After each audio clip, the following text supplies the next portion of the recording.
जय हिंद बच्चों, मैं हूं अनुष्का मैम। आप सभी का स्वागत करती हूं आपके अपने गुरु वाला ऑनलाइन प्लेटफॉर्म में। आज हम लोग पढ़ेंगे 11th क्लास का मॉर्फोलॉजी ऑफ फ्लावरिंग प्लांट, जिसमें एक छोटा सा टॉपिक है दी रूट।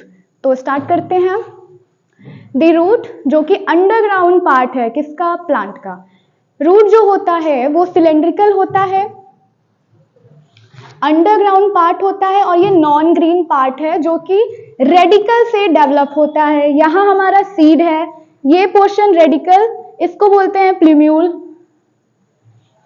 जो बाद में आगे क्या हो रहा है? ग्रो कर रहा है। आगे ग्रो करते करते ये ढेर सारे रूट सिस्टम को डेवलप कर लेता है। The main root and its lateral branches form the root system. अब रूट सिस्टम क्या है? जिसमें एक मेन रूट आता है जो कि डायरेक्ट स्टेम से नीचे की तरफ ग्रोथ करता है। उसके बाद इसमें से ये छोटे छोटे से फाइन हेयर लाइक या छोटे छोटे से ब्रांच लाइक स्ट्रक्चर निकलते हैं, जिसको हम लोग लेटरल ब्रांचेस बोलते हैं, और इस सब दोनों को मिला के हम लोग रूट सिस्टम बोलते हैं। आगे बात करेंगे, यहाँ पे 3 टाइप्स के रूट सिस्टम पाए जाते हैं। पहला है टैप रूट, दूसरा है फाइब्रस रूट, तीसरा है adventitious root.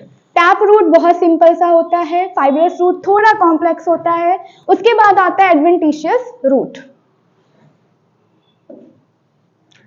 Tap root system, tap root system, इसमें एक मेन रूट होता है, और ये जो मेन रूट होता है वो डायरेक्ट रेडिकल से इलोंगेट होता है, ग्रो करता है। उसके बाद इसमें छोटे छोटे से लेटरल रूट्स भी होते हैं। इसमें सेकेंडरी और टर्सरी 2 टाइप के रूट्स पाए जाते हैं। तो पहला तो ये मेन रूट हो गया, उसके बाद इसमें से जो पहला ग्रोथ निकलेगा उसको हम लोग सेकेंडरी बोलेंगे, फिर इस सेकेंडरी में से जो दूसरा ग्रोथ निकलेगा उसको हम लोग टर्सरी रूट बोलेंगे। इसका एग्जाम्पल होता है मस्टर्ड प्लांट।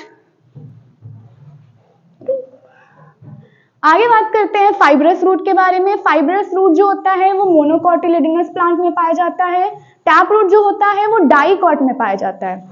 तो फाइब्रस रूट में होता क्या है? ये जनरली इस पार्ट से, ये जो स्टेम का एक पार्ट होता है, बस इसी एक पार्ट से ढेर सारे फाइन हेयर लाइक स्ट्रक्चर निकलते हैं। इन्हीं को हम बोलते हैं फाइब्रस रूट, क्योंकि ये फाइबर जैसा निकलता है और ये स्टेम के एक ही जगह, एक ही बेस से आगे की तरफ ग्रोथ करता है। एग्जाम्पल है wheat plant. Adventitious plant, adventitious root system वो होता है जो कि रेडिकल के अलावा किसी और प्लांट के पार्ट से अराइज होता है। जैसे देख रहे हैं, ये इसका स्टेम है और ये स्टेम से कहीं से भी अराइज होने लगता है। इसी को क्या बोलते हैं हम लोग? एडवेंटिशियस रूट सिस्टम, जिसमें रेडिकल के अलावा वो कहीं से भी निकल सकता है, ब्रांचेस से निकल सकता है, लीफ से निकल सकता है। यहाँ लीफ से भी निकलने लगेगा रूट, उसको बोलेंगे। जैसे एग्जाम्पल में एक आता है ब्रायोफाइलम। यहाँ एग्जाम्पल में ग्रासेस है, मोनेस्ट्रा है और बनियान ट्री है। मेन फंक्शन ऑफ रूट, तो यहाँ पे जो रूट का मेन फंक्शन होता है वो 4 होता है। एक होता है एब्जॉर्प्शन, दूसरा होता है एंकरेज, तीसरा होता है स्टोरेज और चौथा होता है सिंथेसिस। तो सबसे पहले बात करेंगे एब्जॉर्प्शन का। अब प्लांट में एब्जॉर्ब क्या करेगा रूट? वाटर और मिनरल। उसके बाद एंकरेज, एंकरेज का मतलब कि वो प्लांट को सॉइल में अटैच करके रखता है, ताकि जब हवा आएगा और जब वाटर उस पर जाता है तो वो इस वजह से वो निकल के वहां से कहीं और दूर भाग नहीं जाता है, तो एंकरेज कराता है। उसके बाद स्टोरेज, स्टोरेज किस चीज का? Reserve food material. प्लांट्स में कुछ फूड मटेरियल होते हैं जो कि प्लांट्स के अंदर रिजर्व्स होते हैं, जिनको हम भी खाते हैं, हम भी यूज करते हैं और प्लांट्स भी यूज करते हैं। चौथा है सिंथेसिस। सिंथेसिस मतलब वो बनाते हैं, क्या बनाते हैं? तो प्लांट ग्रोथ रेगुलेटर्स को। अब प्लांट ग्रोथ रेगुलेटर जिसकी वजह से प्लांट ग्रो कराते हैं अपने आप को। इसका ट्रिक है AA और SS, बस। रीजंस ऑफ रूट, अब रूट के यहाँ पे कुछ रीजंस हैं हमारे पास। रूट के टोटल 4 रीजन हैं। तो सबसे पहले आता है रूट कैप। रूट कैप सबसे नीचे वाले पोर्शन में रूट के ऊपर एक छोटा सा कैप लाइक स्ट्रक्चर लगा रहता है, उसको हम लोग बोलते हैं रूट कैप। ये टिम्बल लाइक स्ट्रक्चर होता है, एपेक्स पे पाया जाता है रूट के, और इसका काम जो होता है वो होता है प्रोटेक्शन।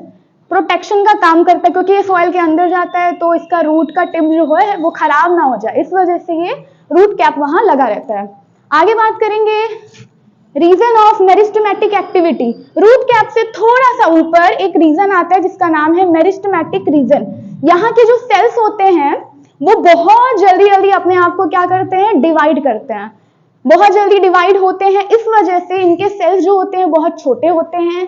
इनमें जो सेल्स में वॉल पाया जाता है वो बहुत ज्यादा पतला होता है।